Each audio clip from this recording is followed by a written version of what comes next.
Hey guys, welcome back to my renovation of my O-gauge layout. This episode we're going to talk about the one end of the layout that we have finished now that the lift bridge is gone. So we'll talk about some of the tuner techniques I used and the 4 new scenes that I was able to squeeze on this end of the layout. So let's check it out. Alright, so we start removing the track in this section. So this is the piece that, does the most damage to getting the track up because of all the ballast. Right, so I took the Y switch out, as you can see here, and all the way up to the other switch over here, which you can see is also removed now also, right? So we're all good there. So while we have this up, we're going to do 2 things here, though. So there is a feed sort of down there, kind of near the barrel loader. So we're going to put a feed right here while we have this up right here.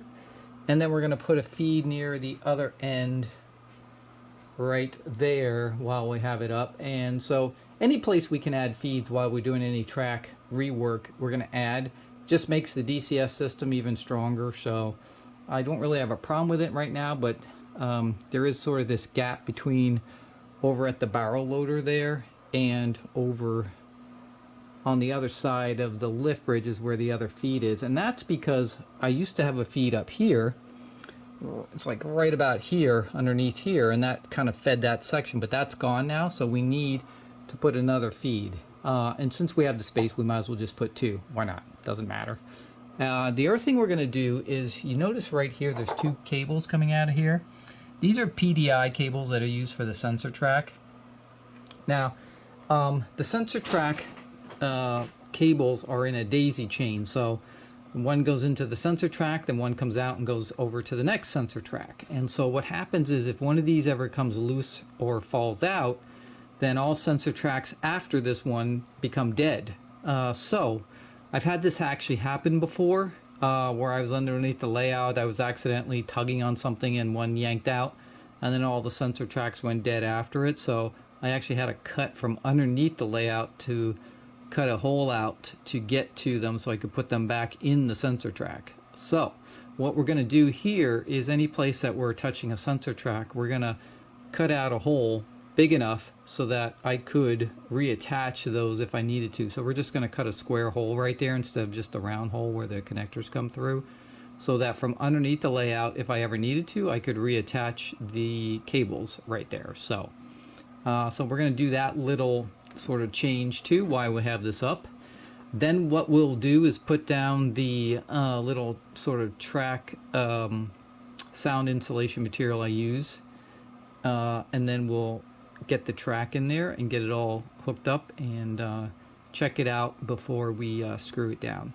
Alright, so we got the track in, so it actually turned out really nice. It's 72 all the way around. There's actually a small piece of 84 in there. So, and I'm looking at the lines that used to be there, and we're actually just almost right on the old lines. It's pretty close, if not even a little bit farther out from the wall here. So that actually works out really well. And sensor track is still right in there. So, yep, you can see over here, switch is gone, right? And this will just kind of wrap around here. So what I've done is I just used some new pieces quickly to lay it down so that everything would lay flat. And then what I'm going to do is get the feed wires set up, and then we will pull this out and use some of the used pieces that have ballast on them so that we can do less ballasting. But we'll get everything laid out. So the next step will be to cut these holes in the platform for 2 feed wires, 1 on each end, and then cut that square out for the sensor track PDI cables. Get that all done, and then we're ready to actually lay down the sound insulator that we put between the track and the platform, and then get the track all mounted and screwed down. We'll show you how we're going to do that, because one thing about the fast track is that I've never ever once in all the time it's been down from the beginning had an electrical problem with the fast track losing voltage anywhere.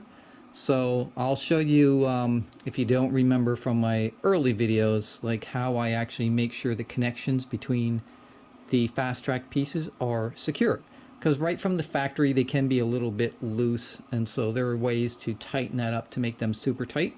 so that you're sure you're always going to have a solid connection between them. All right, so we got our track. We're starting to lay it down. So we're putting our little underlayment we put here. This is just a floor underlayment that's used between like floors and like wood floors and the subfloor, right? It's just a little soft sound barrier, and we'll trim it out on the edges, but we just cut a piece out to go around it.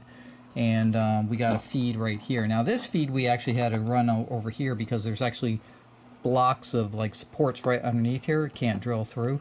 So, but this will all be covered with ground cover and everything to hide that one. So, but we got a feed here, and then we got a feed at the other end, which we have all set up.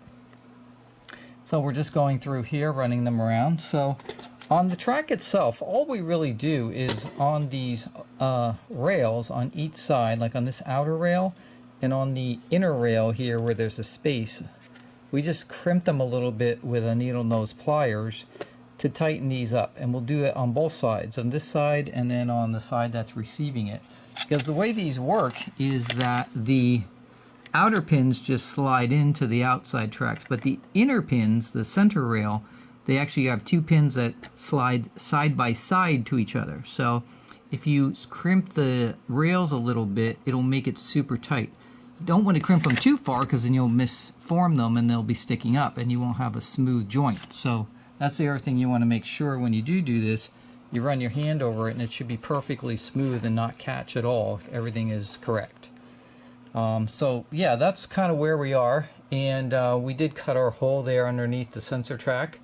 So and we're using some of the pieces that are used with ballast on them already. We used a new piece here just because we had to cut this out here for the feed. So it's a combination of new and old mixed together. And so let me get this down and let me get this all screwed down. All right, so we got our track screwed down to our platform now. And so there's one last step to do before we consider this finished, and that is we take a short piece of a yardstick, and what we do is wherever there's a track joint, like here and back here, we take the yardstick and we lay it on the track across the rails. And what we're looking for on the bottom here are gaps. A gap would tell me that either this piece of track is too low or too high, and we want to make sure that between each track section they're as close to level as possible. Now you can have a little bit of a gap, that's fine, but you shouldn't have a lot. Like here, there's no gap whatsoever, right? So we go around basically each one and verify, like here, there's no gap at all, okay? And what we do is, as we're going around our pieces that we just put in, if there's any that are either too high or too low, if it's too high, a lot of times, if there's a screw nearby, you can just screw it down a little more and it'll even it out. If it's too low, then what we can do is loosen a screw. If we can't loosen it enough before the screw starts coming out and it still is too low, then you can put a shim underneath the track to raise that little section up. And so why do we want to do this? Well, the reason we want to do this is because for engines that had very low front ends, the cow catcher on the front, or even a diesel with something very low, if you're going along a track and all of a sudden you have a high spot, so you got the base part of the engine back here, but you got the front here, and it's going to hit that outer rail, then it would short, right? So you don't want that to happen, so you want to make sure it's pretty level. That's why, like for all the track that I've ever laid on this layout, I will put my track laying skills up against anybody's, because I do double and triple checks on everything to make sure everything is perfectly level and I don't run into weird issues. That's why if I have a problem with an engine, I know it's not my track system, it's the engine. Like the issue I had with the 89, first thing everybody wanted to do was blame the track, and it's just not the case, right? So yeah, so that's really kind of the last step I do to verify that the track is perfectly level going all the way across. And sometimes depending on where the screws are in the track sections, because the little track sections, these little filler pieces don't have screws in them. Sometimes these little filler pieces can be up or down depending where the screws on each side of it are, if they're too far away. So you just have to sort of test it as you're going through all the way around. So we're going to go around this whole section we just replaced, check to make sure everything's level. Then what we're going to get is we're going to get a 21-inch passenger car, and we're going to run it around here and make sure everything clears, which it should because it cleared before, and we really didn't get any closer to this wall here. But we're going to still do a final test. Then what we're going to do is test out the sensor track to make sure that that is connected correctly. And then we're going to do a voltage test on this section to make sure we're getting solid 18 volts going through the whole section. And then finally, we're ready to trim off this insulator pad right here, and then start reballasting the track all the way around and get it back to the way it was before. So there you can see the hole I cut out for the sensor track PDI cables. So these PDI cables don't have the greatest connection. They don't really snap in hard. It's a very light snap. So yeah, having that access, I should have done that when I was laying all the sensor tracks originally and never thought about it. But now if for some reason any of them that I do take up, I put this little access, then I can get to these cables and take them off and put them on. Or if I have to replace a cable or something like that because I accidentally cut it or something. But so yeah, so that's it. So we've got that finished, and we've got our track feeds up, so we're good to go. Alright, so now we're going to just check our voltage here. 18, so this is before the change, this is after the change. Let's go down a little further. 18, and then after the change, 18. So we're solid across the board here. We got 18 volts, so our feeds are working good there. And then let's check the sensor track. Alright, and I see it turning green there, so I got a little green light. So when they first power up, they get this green light, and then basically they turn off. The track is my 21-inch passenger cars. I always use these to run around curves and test clearances, make sure everything clears. So for the most part, you know, when I'm coming around a curve right here.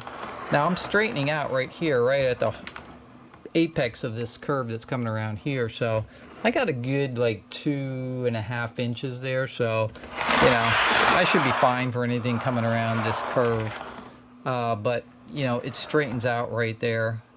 So this is all 072 coming out of here, and I've got a couple of short straights in between each one. This is an 84 curve right here, and then that connects up to straights right there, almost a 12-inch. It's actually a little more than that, and then goes back to I think a 72 curve, or actually maybe an 84 then again, and then back to 72 finally. So yeah, this works perfectly here. Everything's good, so no problems. So we passed all our tests, and we're ready now to trim off this extra material right here, and then the track needs to get ballasted, which is of course the tedious part, right?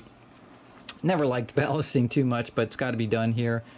Some of the track has the old ballast on still, so it'll be faster on those, and then I've got a couple new pieces that need fresh ballast. So yep, so this will be a process to get this all ballasted, and then we can start working on this actual corner here and decide what we're going to put here as far as the different scenes. So now we're back to ballasting, and I'll just give you a quick thing what I do. So I have a teaspoon that I just use, and I'm using this coarse ballast gray blend by Woodland Scenics. It matches the Fast Track pretty well. At least new Fast Track. Once Fast Track starts getting dirty and gray, it doesn't match as well, but it's close enough because it has a blend of gray. And I just take the teaspoon and I go around the top edge right here, and I just go like that basically, and then I just tap it, and it kind of makes it fall down the side. Push the edges in a little bit and just keep going around the edge like that pretty much. Some gets on the track at the top here. I just scrape it off. Doesn't have to be perfect because it's ballast, but if you actually looked at real railroads, they actually ballast very cleanly if you actually looked. I've actually looked at some railroads, right, just to see, and you think it'd be sloppy, but it's not. They actually do, especially new ballast now with the machines they use and everything. It's very clean and you know, not very sloppy. So this actually looks, when you ballast this way, it's actually pretty close to the real thing. So, and that's it. So I've done all the way on the one side already, and then I'm gonna, you know, just have to finish this little section right between here, and then I'm all ballasted, and then we got to get out the glue and start, you know, cementing it down. So we'll get to that part next. All right, so we're ready to ballast, so we need a couple things. So we're going to use, this is Scenic Express matte medium I use. It's a transparent glue, kind of like Elmer's glue and stuff like that. This is actually the same bottle I used when I did my whole layout. Got a little bit left, so we'll see how much we get out of that. And then you're going to need some kind of a tension breaker. Now Woodland Scenics makes this, or they used to actually, not Woodland Scenics. Scenic Express makes this stuff where you can mix it with water and it breaks the tension on the ballast. So if you don't use something like this or alcohol or something, what happens is when you put the glue down, it just bubbles up on the surface because the ballast is sort of like almost staticky, kind of like static, like when you bring your clothes out of a dryer type of thing, right? So the water and the glue will just sort of bubble up on top of the ballast. It won't sink through. So what you do is you just lightly spray the top with this stuff, which breaks the tension, and then you put your matte medium on. So what I usually do is I put, you know, a little bit in the, you know, not too much, maybe maybe up to this right here on the cup, basically, of the glue. And then I go up to, I have a hot water dispenser in the kitchen that's super hot, and I just fill it up another about the same amount, and that gives me my sort of thin glue mixture that I use to put it on the ballast, and I'll show you how. So we're going to start here where we started our ballast. So we're going to take a little of the spray, and you just sort of like spray it just like that. And I usually do maybe a foot section at a time, so I know where I'm putting my glue. And then I just take my glue. I've got a pipette. This is the Lino pipette you get with your engines, right?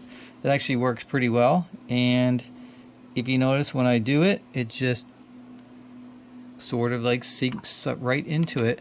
And what I'm looking for is for it to seep through and run out the bottom. And that's pretty much it. That's all you do.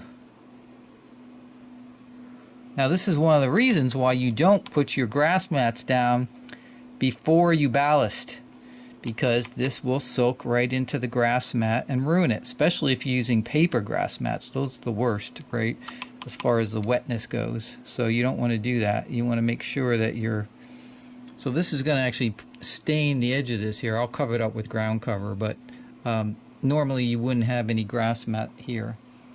And that's kind of how you do it, and you just kind of run it back and forth across.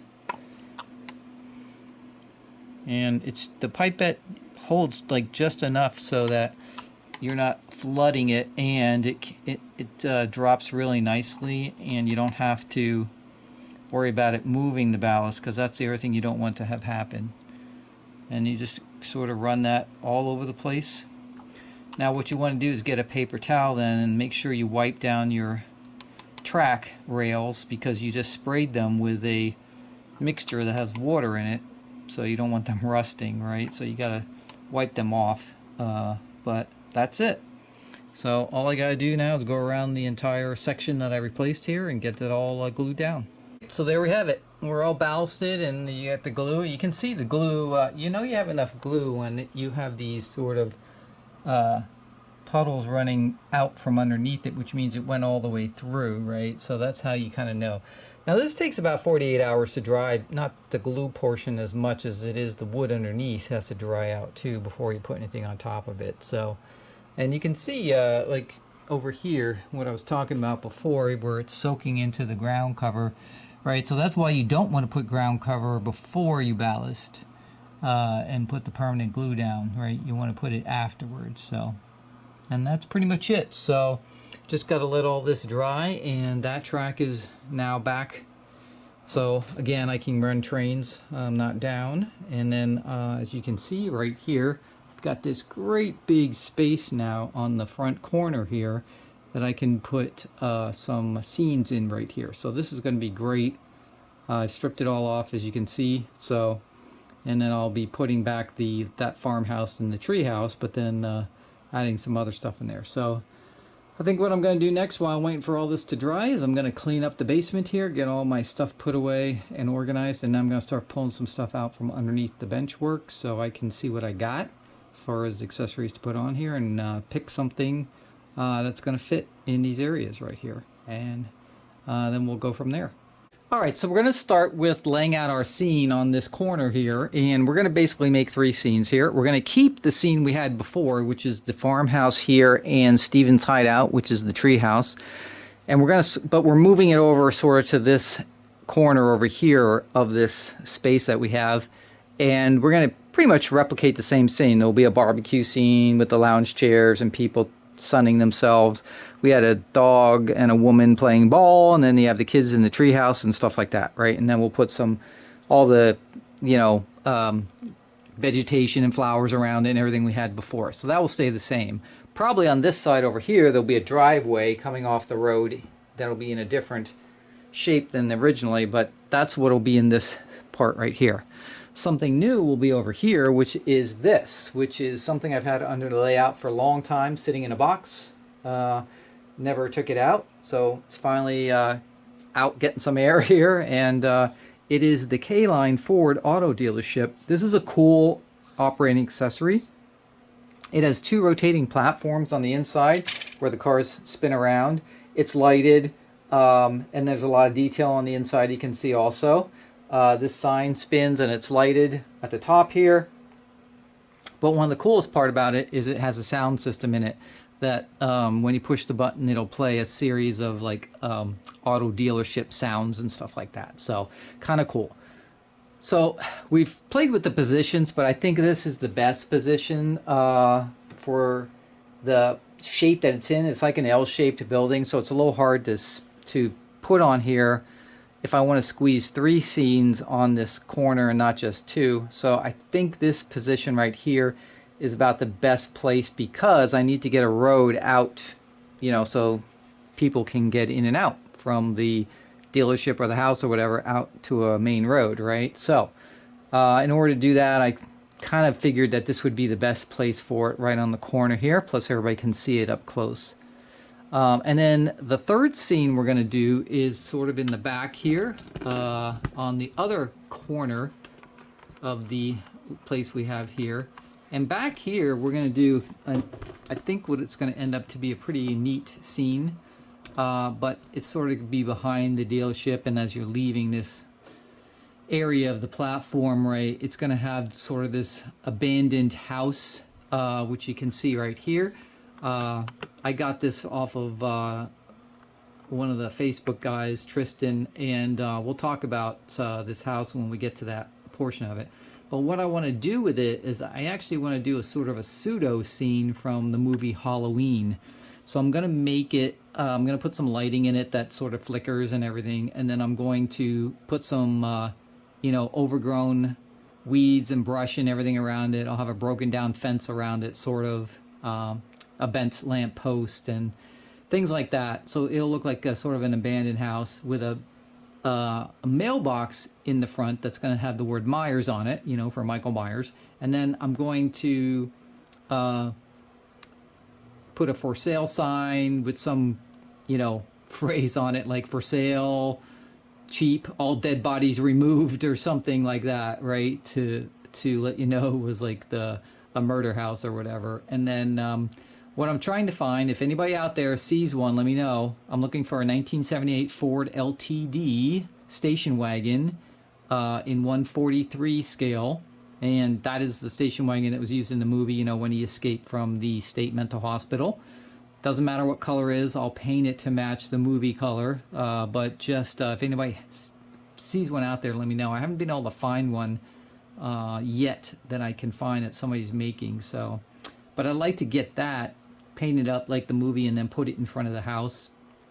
Maybe even get a little Michael Myers figure or something if I can find something or make something. So, but that's what that corner is going to be.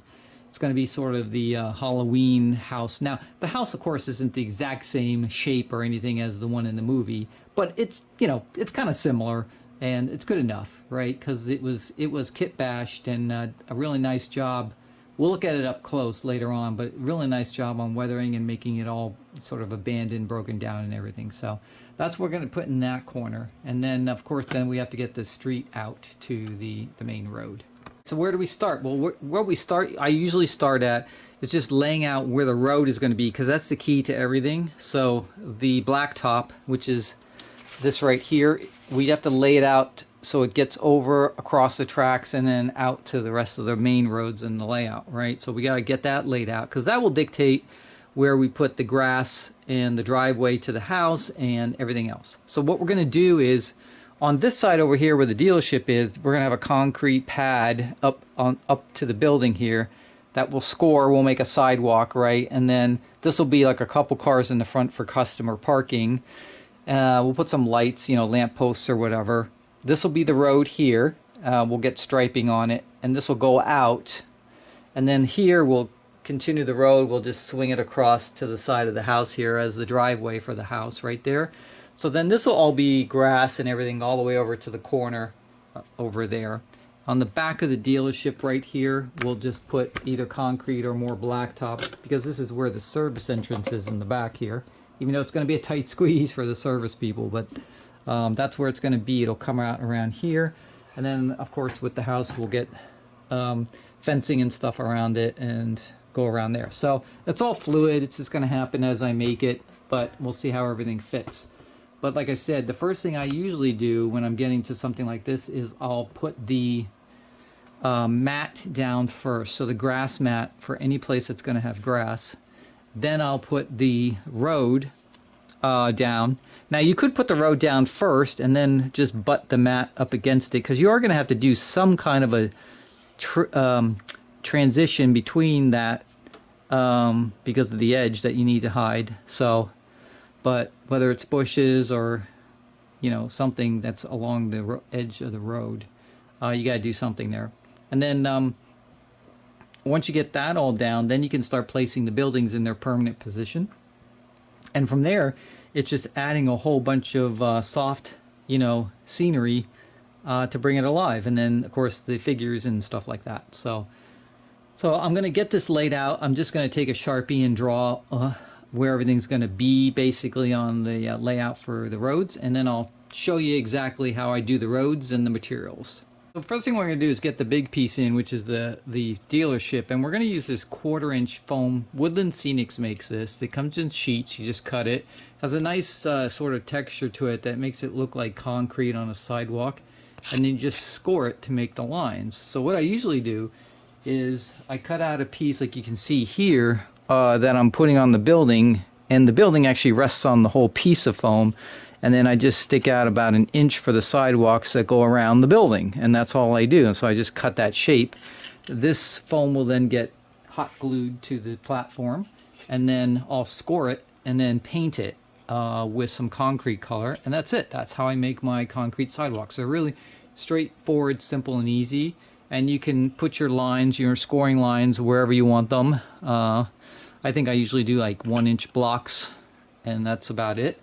And then you just paint them, and the paint kind of seeps into the score line, so you know when it's finished it kind of looks like you know, the lines you have between like little blocks of concrete. So, and that's all I do with it. It doesn't have to be perfect, because concrete is never perfect, right? So but what you want to do is make sure you have a really sharp knife. You can see on this edge right here, it's a little jagged, right, because the knife was getting a little dull there. So, but if you use a really sharp knife, you'll get a nice clean edge. So, and the reason I do that is because then I can use the Woodland Scenics track bed material, which is what I use for my roads, and I can put it inside.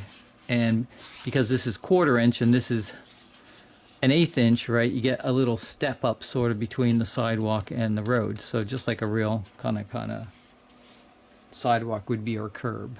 And that's pretty much it. So I'm going to get this set down here and then get it scored and then glued down, and then we'll get it painted, and we'd be ready to then put the dealership on there, get the wiring all done, and then we can start on the actual parking lot in front and then the road. And then once we get the road in there, we'll be able to put the green grass mat over here for the house and everything, and then get that all taken care of.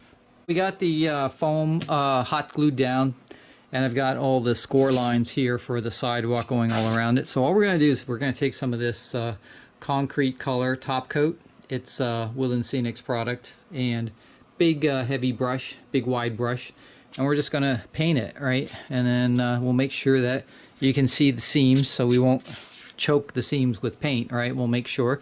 But we're going to go through the whole thing and along the edges here, and then let that dry overnight. Then tomorrow we'll be able to put down the actual blacktop road around it and get the Ford dealership permanently mounted in its final location down here once we got the sidewalks all done. Then we can put scenery around it, street lamps, and all that other kind of stuff. So it'll move pretty quickly once we get this painted and it's dried for tomorrow. And then we'll finish off with the grass mat on the back part here after we know where the road's going to be exactly. And then it's all about scenery, right? All the details that go in after that. So we've got the basically the concrete sidewalks down here, and everything's painted. I got the building in its permanent position, and over here you can see on the edge we just put some ground cover right here to fill out that gap right there. So in the front right here, what we're going to do is we're going to use this Woodland Scenics track bed material that we talked about. So this is what it is. So it's track bed. This happens to be HOO scale. They also make it in N scale, and the only difference between the scales is the thickness of the track bed. So you can use both of them because different thicknesses do different things. So it's very easy to cut with a very sharp razor blade. Cuts like butter. It's great. It's also flexible, so you can go over and up and down curves and stuff like that just by hot gluing and stuff like that, which is one of the other really good parts about it. And then you can see this one happens to be the thinner one. I think it's 3/16 or something like that, whatever it is. But when you put it next to the 1/4 inch foam for the sidewalks, it leaves a curb, which is what you kind of want. So I cut a piece right here for the parking lot in front of the building right here, and that's where the customers will park. And then the road, I'm using the thicker stuff, which is the 1/8, which will go right next to it. But again, it'll give like a little bit of a lip there, or a curve, like you're coming off the main road into the parking area right there. All right, so you can use different combinations of the thicknesses to meet other materials so that you get the effect of a curb, right? So that's what's really nice about it. And then what we'll do here is, after we get this down, this will be our main road coming into this area that we'll take out in the back there. So we'll, get this curved around wherever it's going to go here. But now in this area, I can put striping for parking here. I can put some street lamps along here, and then maybe some lamps in front of the building right here. Obviously we'll put some figures right here, and then cars. I put a 1964 Ford Mustang inside the showroom here instead of the default truck that came with the K-Line thing. We could put the truck out front here or something like that, but I thought that was cooler. And then of course we'll put the sign on the top and all that stuff once we get to that point, and it's in its final position right here. Now you can see on the back here we've got some concrete running along the back. It's a tight squeeze, but I didn't want to push it too far that in because I am trying to squeeze a lot on here, but it's good enough so that it gives the appearance of that you can drive back to the service department in the back here. Now on this side here we'll also put some blacktop right here that'll come around. We'll probably bring it around here and then just curve the edge off here. And then from this point forward over will be the you know, the abandoned house Halloween thing we're doing. And so the next step is just to get these tacked down. Now usually what I do is I'll use just some photo mount. The reason I use photo mount is because it sprays very thin and it has great adhesive, but it also, if you needed to reposition it, it comes right off and it doesn't tear the foam. If I use a different kind of spray adhesive, then it usually will tear the foam. So this stuff's really nice. It's called spray adhesive photo mount by 3M Scotch. So, and that's pretty much it. So we're gonna get these blacktop roads put in here. The other thing I like about this material is, I don't know if you can see it in the video, but it has this cool grain to it that kind of looks like blacktop. So that's another reason I use it. Now, it's kind of too perfect, right? If you like weathered roads and stuff like that, you'd have to do some weathering to it. But what's nice about it is you can, because it's foam, you can just tear into it. And if you wanted to put potholes and things like that, they're very easy to make inside this material. You just sort of tear into the foam, leaves a rough edge, and it looks like a pothole. So again, it's the Woodland Scenics product here, and it's just the track bed product. It comes in these widths right here. Now, this width right here, which I think is 6 inches, doesn't say on it, but in width right here, this is perfect for O-gauge roads. So a lane going each direction. It's the perfect size. But they do sell these in large sheets too. So if you need big parking areas or stuff like that, you don't have to join a whole bunch of these together. You can get the larger sheets, which I've used before also, and then you just cut them to how you kind of want them and stuff like that. So that's how I do my roads. I've been questioned about my roads I don't know how many times on how many videos. So hopefully if you're watching this video now, you don't even have to ask me anymore. You know how I make my my blacktop roads. Okay, so you can see we've got this glued down here. Again, we just use a little spray glue and it sticks right on the platform here. When you're making curves, if you're not using the large sheets and using just these 6-inch sheets, what you want to do is make your angle, put your seam there, and then you can see the way it curves here. But then on the road, you're going to take again a super sharp hobby knife. It's got to be very sharp, so make sure you have a fresh blade. And you're just going to take it around the edge here and then just curve it. Just make a curve. And you don't have to get crazy with it, right? If you want to make it exact, you can. But I just, sort of go around with the hobby knife and make a curve off of it. And then it's, kind of, it looks pretty natural, right? And then you'll do the same thing at the other side when you want to make another curve. So pretty easy.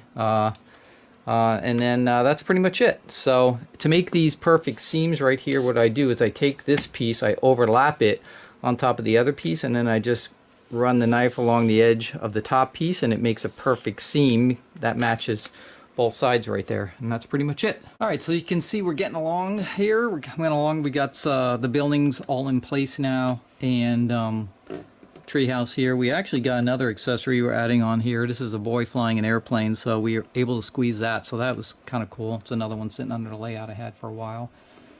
So we got our picnic area back down here, and we've got the treehouse mounted. We got our green grass mat down here. Now, this is the main mat that you put down first, right? And you can see I've trimmed out, like, for instance, the drive along the property line here with some hedges and things like that. I've got the driveway in the back here that connects it all, and then, some bushes around it and stuff. So after you get the main pieces down, then that's where you sort of use the ground cover to then sort of like blend stuff in, because this just looks too perfect right here with this lawn, right? So you're going to blend in different kinds of colors of green along the track. Of course, you're going to blend it in with like different shades of brown and green. And then when you come over to things like this little hump here, which is a little bit too like this hump is like a little bit too steep here. This is the way the K-line accessories are a lot of times. They're squeezing motors in and stuff like that. So what we're going to do is we're going to use something on here called Shaper Sheet to blend this down a little bit and smooth this out, and then do some work on that. So the basics are down. all we have to do now is sort of blend everything in on the front here where the house is. It's all wired up already for the lighting and everything. And I did put this little street lamp in right here that I had from the lift bridge section, so we moved that over. And so far everything you see here except for the mat is all reused materials, so that I saved and then was able to like reuse over here. So but what we need to do is start blending things in so that it's a little more realistic. So for instance, between the sidewalk here and the house, right where these plants are, we're going to put brown for, you know, soil basically, and then sprinkle different colored greens around the lawn here. We're going to blend in the treehouse stump, right? That's going to get blended in like it was before with all different colors. And then we're going to put obviously some little brown patches where, you know, the grass is worn away from swinging and things like that. And that's kind of all you do. So all we're going to do is get a whole bunch of these ground covers we have from Woodland Scenics and then blend it all in. All right, so you can see I got some ground cover done right here. And really all you're doing is you're taking a whole bunch of colors, right? I've got colors here, I've got a whole thing of colors. So that's what you do. You buy a whole bunch of colors and then you just blend them in. So you can see right here I started a section that blends in the grass mat with the ballast right here. So I just spread some ground cover in a certain color, right? Doesn't have to be perfect. I use this wide paintbrush to sort of blend it in to the ballast edge, and then you sort of just push it down. You can also just tap it with your fingers, right? Just flatten it out, smooth it over, right? And even then it starts blending in just like that, right? But that's only one color that you're using there. So what you want to do then is sprinkle other colors on top of it. So, and you can use it just lightly with the brush, blend it in to the surrounding area, right? And you can see just on that, you know, it looks pretty good. But then what you'll do is you'll take different textures. So like here's some texture right here that you can just pinch with your fingers, and then you just sort of sprinkle it on top, and it'll give then some additional either texture or color depending what you're trying to do on top of that. And then you just push it around and blend it in. It's really no one way to do it, but that's how you get this sort of blended in look on the ground. And that's on top of the grass mat. So the grass mat gives you something nice, which is a quick cover, right, for the big areas. And then you use the ground covers for the edges to, you know, blend them in basically. Edge of the grass mat and things like that. And so I'll do the same thing around the base here for the treehouse, right? And then you can see I'm sort of blending in this little mound here for the K-line accessory for the boy flying the airplane. So, and we'll keep doing that. And then we'll probably make some different colors on top of here, because this is kind of plain the way K-line did it, but we'll kind of blend this whole thing in. I think on the front here we might use a little what we call shaper sheet, which we'll show you in a second. That will give this a more gradual slope down here on this side. So yeah, so that's all we got to do. So we're going to go obviously through the whole back here along the new ballast that we did when we redid the track all the way over to the back of the house here. And then in the front here, you can see I just sprinkled sort of a different color green, a little darker, to make some just, you know, patches, so it's not all one consistent color across the lawn, right? And then, yeah, around the treehouse will be the other big thing. So yeah, I'm almost done really. I fixed all the stuff back here, and it's super easy and super quick to do this. And I just got to finish all the way over to the road over here on the back. And then this whole housing area right here will be completed and finished. And then I'll just continue on with the paving on the Ford dealership with the striping and everything like that. So. And that's where we're at. So let me get all this done. We'll come back and look at it. All right, so another technique you can use if you're trying to blend something in, like see this mound right here is a little steep coming up here, right? So we want to sort of blend that down a little bit to make the grade look a little more natural. And what we're going to use is a product from Woodland Scenics called Shaper Sheet. So it's this stuff right here. So it's really just a really heavy foil on one side, and it has like this sort of flocked cloth on the other side. And what you do with it is you just cut it to the shape that you want, and you can bend it any which way that you want to, and it holds that shape.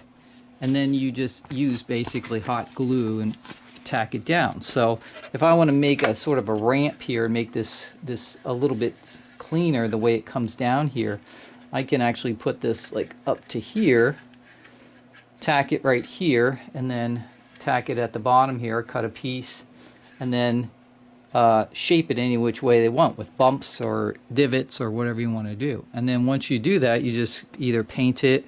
If you want to, you can paint it, you know, leave some white spots that makes it look like rock is showing through, and cover it with ground cover to blend it all in, and it makes it much nicer than having sharp edges like this right here, where it just sort of, you can tell it's sort of like a piece, right? So we're trying to blend this mound in a little bit better, and yeah, we're going to use that, and then we're going to use some of the ground cover on top of here, to, you know, to make it a little bit more varied in color as opposed to just this solid color that they have right on here. So, and that's all you do. And again, it's called Shaper Sheet. It's really cool. No plaster, no messiness. It's just simple hot glue to glue down the edges, and then you can paint it and then cover it with ground cover, and that's pretty much it. Right. Another little thing we're going to do on this corner to just resolve an issue is this right here. This is a, you know, operating track section that has the operating rails, and then it also has a magnet in the center for uncoupling. But as you can see, this one has a little problem. It's melted, and that's because when I set it up with the ASC 2 controllers under the LCS system, there's two buttons that you can actually select, either momentary or latched, and sometimes I can't remember which is which, so I'll hit one button and then it doesn't work because I'm trying to do the operating rails, and then I'll hit the other button right and then it'll work and unload the car, but I forget that the other one's already on and latched. So what happens is these just heat up, and of course they melt through the fast track, right, as you can see right there.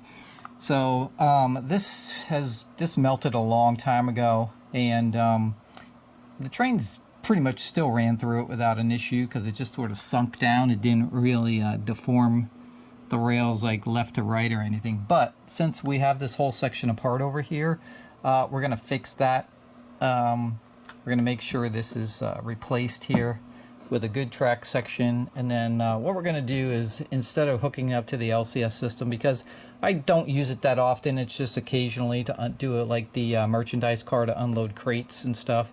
What I'll do is I'll just put the little controller, the two buttons, you know, post-war controller everybody's used to, right on the side here, and then that'll be it. And then I won't have to worry about that, forgetting to do that again when I accidentally hit the latch button instead of the momentary button. So we'll do that, and then you can see there's a sensor track here, so this will come out. We'll put we'll cut a hole just like we did on the other one, just to have the cables accessible. And then right here, there's just a little bit, I think it's like right here, where it just barely dips down a little bit. Not usually a big deal, but some of the engines that have really low cow catchers will then short against the center rail sometimes, and it'll stop right here. So this right here, this little section right here, has been sort of a little occasional issue that we're going to also correct too. So we're going to get a level and make sure that this is completely level as it grades down to here and doesn't dip down. So you can see right here there's actually two smaller fast track pieces. So what I should have done here instead is used a longer piece, like put the center track here coming off that grade, so that you don't have like a joint right there, and then it'll stay straighter, and it kind of won't dip right here. That's where it is. So we're going to fix all this right here, and the reason we're taking this apart is because, remember, we got this road coming off here in the end that we've got to get around here and out to the main road, so we still have to put a road in here anyway. So we had to move some of this stuff around. The little workhouse scene was here and everything, so everything will be just sort of shifted around. But the major piece that we have to do with the track is just to fix that first, and then that'll resolve that issue on the track. So again, just one of those little nagging issues that happens sometimes, that occasionally will cause an issue if the train's running through there. Not usually, but yeah, I've had it a couple times where some of the steam engines with very low cow catchers will actually, it'll hit that center rail and then short against it. So we're going to fix that. Okay, so I changed my mind about putting that operating track in here only because in order to make this hole for the sensor track so I can get the cables on and off from underneath easily is not going to work over here after the operating track, because there happens to be a 2x4 underneath there. So I've got to, again, unfortunately, move the sensor track over here. I want to put the two smaller pieces in between there so they're not on the grade. So I don't really have a choice, and I still have to get a road coming through here that's going to go like there. So I'm going to move that someplace else. So this is just going to be a nice piece of curve coming off of here, straight piece, and then we'll have the two smaller pieces and the sensor track.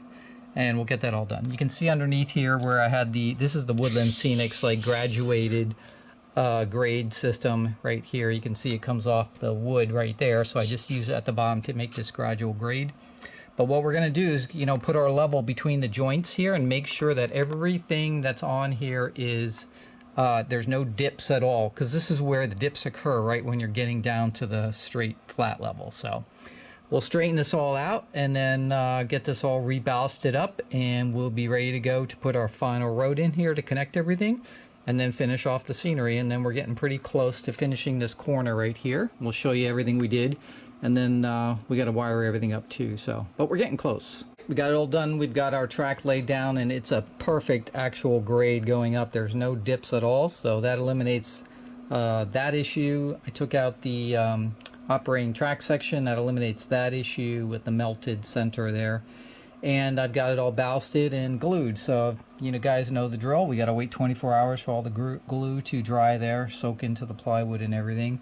And then we're ready to finish out this corner here. We're gonna take this road and zip it around here, and it's gonna come across right here next to the sawmill, right? And then we'll join up out here on this road that goes behind there. So, and then all this here will fill back in right here. We'll try to put the workhouse back here. I think we're gonna put it right next to the sawmill. And then put in some scenery and stuff and just road signs and things like that, and finish this up. All right, so this is how I do the roads basically. I'm going to take a piece of this track bed material. So I need to join this road right here through here and then come around and go through there. So in order to do that, I got to get a piece down. So I'm just going to put a piece down like this. I'll get another piece and I'll just sort of lay it across here so I get an idea where it's going to join up. And I'll just slice it, right, to join everything up. And what will happen is these will come up to the track, and I will then put in these wood planks right here on the end of the track. So why am I doing that? So if you notice the track bed here, when it goes up against the track, it's at the perfect height. It's not higher than the rail. And obviously the wheels are in the inside of the rail, so this always worked. And so this is the way I did it when I built the layout originally, no problem. Then I bought a very specific set of wood-sided passenger cars from MTH, the Stroudsburg cars, and they actually have a truck on them that overhangs from the rail. So it's not the truck itself, the actual side of it overhangs fairly far over the rail and has a very low, this bar that runs underneath it. Hangs super low, and the problem is that bar catches anything that is above the track bed, so it started catching all the road beds. So what I did is I had to retrofit around the whole layout these wood planks that normally just go in between the rails, right? And what I did is I put them and I glued them, and then I glued the road bed up to them. And then this was just a hair below the rail, so it worked for those cars. So I have to do that on my layout because of these particular cars. It's the only set of cars that has this problem, because I ran cars for years, all kinds of passenger cars and freight cars and everything else. And yeah, of course there had to be one, and it has to do with the truck design on that particular car. So this is my solution for it, and I did it around the whole layout, so I have to still do it right here, any place that I'm crossing the track with roadbed. And so that's what I'm going to do. So I'm just going to lay these and I'm cut them with a hobby knife. Now, I can't stress this enough, when you're cutting this foam stuff from Woodland Scenics, if you want a clean cut and not jagged edges, you got to use a brand new knife when you cut it. It's got to be super sharp, and if you do, it'll cut it like butter. If you don't, it'll actually, you know, sort of snag on the foam and then just make a rough, nasty edge. So you got to have sharp hobby knives, and they only last 1 or 2 cuts, and you got to replace it for if you're cutting more of these. So just keep that in mind. So let's do a final review of all the things we were able to accomplish here in this corner. So one of the first things we were able to incorporate is this one you're seeing right here. This is a K-line accessory called Boy Flying Airplane. Unfortunately, the airplane was broken. I got it from Trains, and by the time it got to me, it was broken. And honestly, the airplane that K-line used on it was very, just like, it was like 2 gray sticks, honestly. It wasn't very exciting. So what I did is instead, I changed it to a kite. I made my own kite, put a little tail on it, and put it there on the mound right here, which you can see based on the techniques, how I incorporated it into the scenery. It blends in, as opposed to being a harsh mound, right, that you just stick on the layout. So that was that shaper sheet, and then all the scenery material on top of it. You can see kind of like right here, there's a little red sticking through there, like rocks and stuff. That's all from the shaper sheet that I just threw a little paint on, like a little rust paint and stuff underneath it. And when you like scrape away the top coat, right, then you get like sort of this color that sticks out. So it looks kind of like rocks. So, and that's all I really did. Now this I put on the LCS system, so it's one of the choices on the remote. So if I turn it on, and there it goes. There's the kid flying the kite. And the kite is sort of loose on the wire there, so it kind of does flop around a little bit, so kind of cool. But yeah, worked out really well, and it's, again, something's been sitting underneath the layout forever, so finally got it incorporated into the layout, so worked out well. Now right next to it is the same scene that I had previously, right? It was the farmhouse with the Stevens hideout, you know, treehouse on it. So the treehouse is the same. I put the same lady here playing fetch with the dog, and then over here I put the same sort of barbecue that they were having. So that all stayed the same, and the house was all the same. I just moved the house in a little bit and then just created a different driveway on the other side right here. And that's really all I did. And I put this little street lamp in here. This is an Atlas lamp right here. So I put that street lamp there. It's an LED lamp. Yeah, and everything else kind of stayed the same with it. And that's kind of what I did for the house portion of it. And the next piece that I put on here was the Tri-Cities Ford dealership from K-Line. This is one of the coolest accessories. K-Line did an awesome job on this. You can see inside there's rotating platforms that you know, showcase the cars in there. There's a lighted and detailed interior. On the top it has this rotating sign, and then it has a little showroom on the end here. Now the showroom was normally meant to house this red truck right here, this F-150. I put an old 64 Mustang inside there, which I thought was cooler. And then I have this little scene in the front here with a salesman who's just selling these guys a car. And yeah, some parking spaces in the front. Got all Fords in the front here. And then the road, right, that goes out between the house here and the Ford dealership. And then you can kind of see on the inside here. It's really cool. The back here has a little light on the door. There's a service entrance. And then around here I have the road that goes out to the road, driveway that goes out to the road right here. And I put a fence in between here and the next scene, which we'll talk about in a second. But one of the other cool things about the Tri-City dealership is this one actually has sounds. So if you hit the sound button, Big land, line one, big land. This year's model feasible, $5,000 rebate, no money down, no interest 5 years. Ride it home today. so it does that little sequence there, which is kind of cool. Sounds neat. So I just, what I did is I mounted the switch right here for the sound. It's like an on and off switch, so you turn it on and then it plays the entire sequence, and then when the sequence is done, you turn it off, and then it'll reset after a couple seconds. So it's not a momentary, you do have to have it on or it stops playing. So I decided to mount it like right here below the dealership, and I just have the wires going in the back there where you can't see them. So that worked out really well, just if you want to quickly play the sounds on it. So the other thing I did is I got some Woodland Scenics LED lamps, street poles right here. You can see one here, I got one here, and then there's a couple more down the road there. And then of course threw some trees in and things like that. So that's that portion of it. And then we did this cool little scene in the back here, so let's talk about this one. I like to do a lot of little scenes and cars and stuff from movies and TV shows. Now this is not an exact replica, it's just supposed to be sort of a tongue-in-cheek, you know, sort of thing about the movie Halloween.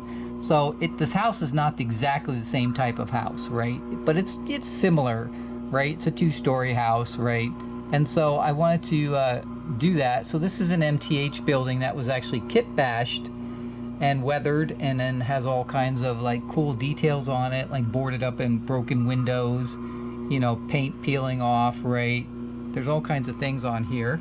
And I got this off of Facebook from Tristan Mundus, and he told me his uncle had actually made this from an MTH building. So you guys know I'm all about saving time, so could I have done this? Sure. But he did it, and it's all well done, weathered and everything. You can see the roof shingles are all weathered right here. If you look on the side here, just great detail on the windows, all boarded up, some are broken, right? You got some stuff in the back here where the doors are shut and boarded up. You got moss growing all over the place. Really cool stuff here. Let me zip around the other side. You can see this other side of the house here. Really neat. And even when you go around the front here, he's got a big, you know, like 2x4 holding up the end of the porch because it's all rotten and broken and everything. Really nice job on the whole thing, right? As far as making it look all broken down and weathered. So that's kind of what I'm using that for. And then what I did is I put different scenery around it. Sort of dried, browned out grass, some dead trees right here. What we did is to make it sort of like tongue-in-cheek to the movie, right? We made this little mailbox right here on the front, and I just put Myers on it, right? So I actually made that out of a stick of hot glue. So a hot glue stick, and I just cut the bottom off of it to make a flat bottom, basically, because I needed something round. And then I just wrapped it in some vinyl tape. And then basically all I did was write the name Myers on the side, and I just put a little weathering to make it dull and stuff on it. Then I also created this for sale sign. So, for sale cheap, all dead bodies have been removed. And I just did a little weathering, staining on it and stuff like that. And then I put Michael Myers out front here. So he's out here trying to sell his house. He's pointing to the sign right there, right? He's got a little clipboard and stuff like that. So I created this sidewalk out of the same material I did the sidewalks over here. Zoom out a little bit. So same material, except for this sidewalk, I obviously chopped it up a little bit with a knife, made it rough on the edges, put some divots in it, and then I just did a gray wash on it to make it look old and dirty. So you can see the front of the house is really nicely done, all kinds of weathering and stuff like that. So I just had a guy that had overalls on, so I just used that figure, painted the head white for the mask and everything, and kind of did that. Now I am looking for one more piece for this little scene. I want to get the 1978 Ford LTD station wagon that he stole from the state mental hospital, right? And I want to put it in the driveway here, but I'm having a hard time finding one in 1/43 scale, so I'm not sure if they ever made one. But again, it's a 1978 Ford LTD station wagon. If anybody knows one, let me know. Doesn't matter the color or anything. I can paint it and then put the state decals on the side. But I'd love to put that in the driveway there, just as one extra little thing. Maybe I'll find it. We'll see in the future, but anyway. And then I have a tree on the side here that's sort of leaning against the house, kind of falling over. And that's kind of what I did.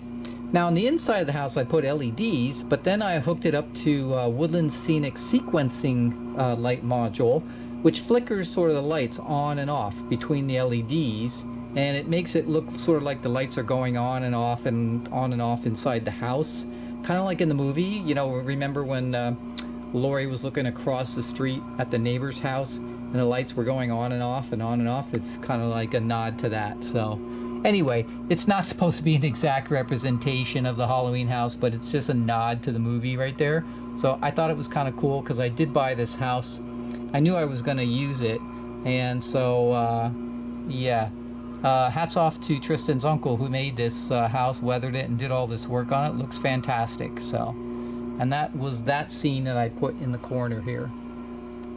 So I had to make a road here, obviously, to connect all these, you know, the Ford dealership, the houses and everything to the main part of the layout. So I had to come over here, and I went over the tracks here, came around. Here's that Woodland Scenic's lighted truck. So this has headlights and tail lights that are lit. You know, you can see it at night. And then that actually comes over here, and this will go across here. Now on this side I haven't finished it yet, because that's, again, everything from this point forward is going to be the amusement park. But basically the road's going to continue through here and then go to the right here to connect with the main road to get out of this area, right? So I had to remove the little workhouse and everything that was here, so I'll put it on the other side. But then I just re-landscaped this little area right here around the sawmill and everything. And as you can see, you know, the track, no more switches, right? This track just goes around. And the same thing for the grade here. When it comes down, this is now perfectly graded at the bottom here. There's no dips at all. And I got rid of the operating track here, since I'm going to be moving that portion on the other side. So we've still got the sensor track here, and like I said, on the bottom I cut out the holes in the platform so I can connect and disconnect cables if ever needed on the two sensor tracks.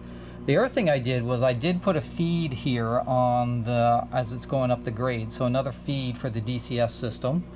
I don't need it for the volts, I just need it for the signal, really.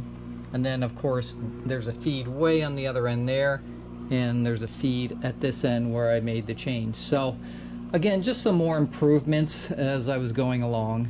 And then we got some street lights here and here that we added in as they're going along the road here. So that's kind of what I ended up with for this section. If you remember, there was a hole here where I had the old switch for the lift bridge. So I had a surface mounted switch on the platform right here for the lighting, all the house lighting. So I've decided to move it to here, and that took up this space. So, and that worked out. So now I don't have a hole there in the bench work anymore. So that's all I had to do to resolve that issue. And there's a little night shot. You can see you got some street lamps going on there. Got the inside of the showroom.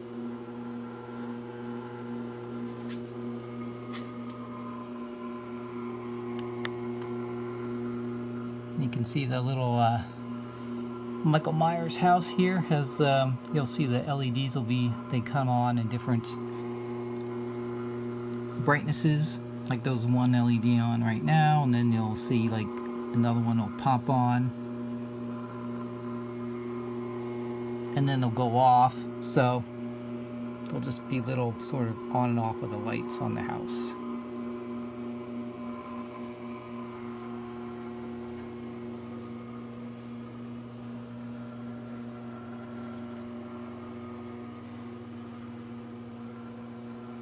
And you can set the how fast you want it to do that kind of stuff. You see they just went out, right?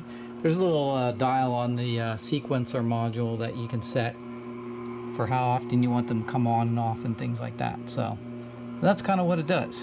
So yeah, and that's what it looks like. You can see here's the truck with the headlights. So it's all plug and play stuff.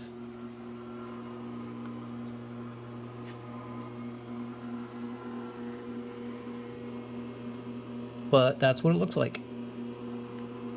Get a little shot of the train running down to our new track that we've just finished.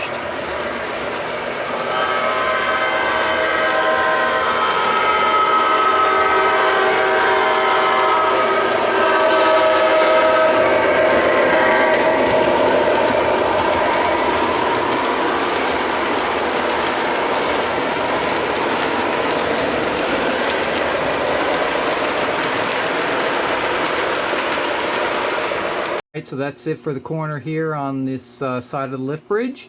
We got everything back and running again. As you can see, we can still run trains, which is our main goal as we're going through this whole renovation, not to be down for any length of time.